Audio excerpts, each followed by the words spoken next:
Hello सांग माने नमस्कार समस्त को आशा करुँच आपण मैंने बहुत भलरे थे आपण मैंने मोर मध्य पूर्व भिडियो रे सब स्पीच बा डिबेट किपर देबे तार फुल प्रिपेयर किपर हेबे आपण मैंने मध्य मोर वीडियो देखिथिबे।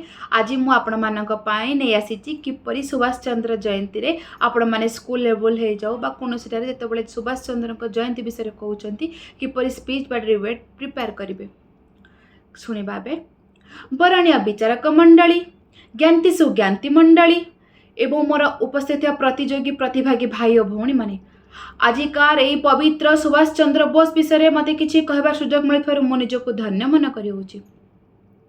माटी जेबे फाटी आँ करि थाए आपण माने जानिथिबे बादल को फटाई वर्षा करा जाए ना एवं सेही माटी मते सेही वर्षा जल मध्य पाई थाए।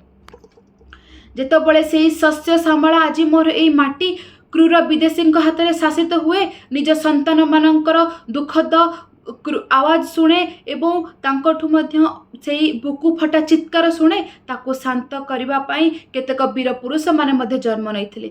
सेथि मध्यरु वीरत्वर पुरुष श्री सुभाष चंद्र बोस थिले अन्यतम। पिता थिले जानकी वल्लभ दास माँ प्रभाती देवी गर्भरू 1897 मसीहा जनवरी 23 तारिख कटक बड़ बजार रे जन्मग्रहण करथिले। माँ थिले बहुत धर्मपरायणी। बापा पुत्रर खुशी जन्म हबार खुशी खबर शुणी मिष्टा बंटन चारिआडे कर देइथिले। से रेवेन्सा कॉलेज रे निजर समस्त स्नातक मध्य शेष करथिले। कथारे परा अछि तुलसी दुई पत्ररु बासे बिछुआती दुई पत्ररु कुंडे हुए। आपण माने जानिथिबे से भारत मानक पई तुलसी थिला बेले से समग्र विदेशी मानक पई थिले बिछुआती।